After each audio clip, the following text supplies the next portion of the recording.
ने करवा चौथ का विधान बताया था। फिर प्रभु करवा चौथ की जानकारी मुझे भी दीजिए और उसकी कथा कहिए।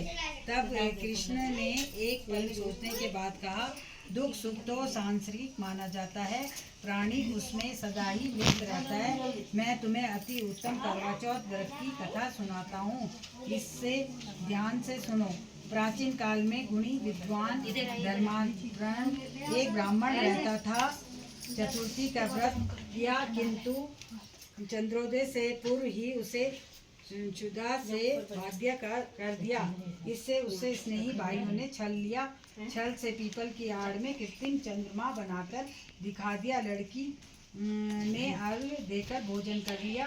भोजन करते ही उसके पति की हृदय गति बंद हो गई। इससे दुखी हो उसने अन्न जल त्याग दिया। इसी रात्रि में इंद्राणी भूमिचरण करने व्रत में चौथ दर्शन से पूर्व भोजन कर लेने से यह कष्ट मिला है।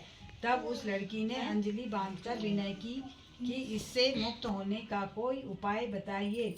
इस पर इंद्राणी ने कहा, यदि तुम विधि पूर्वक अगली करवा चौथ का व्रत करो तो तुम्हारे पति पुनर्जीवित हो जाएंगे। कन्या ने ऐसा करने का वचन दिया तो उसका पति स्वस्थ हो गया। इसे पर उस कन्या ने वर्ष भर प्रत्येक चतुर्थी का व्रत किया और अनंत अखंड स्वाद प्राप्त किया। श्री कृष्ण ने कहा, हे द्रौपदी, यदि तुम इस व्रत को करोगी तो तुम्हारे सभी संकट टल जाएंगे। इस प्रकार द्रौपदी ने व्रत किया और पांडव सभी क्षेत्रों में विजय हुए।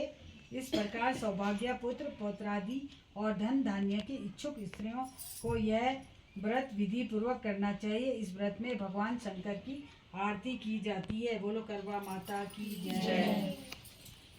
एक और कथा पढ़ लो।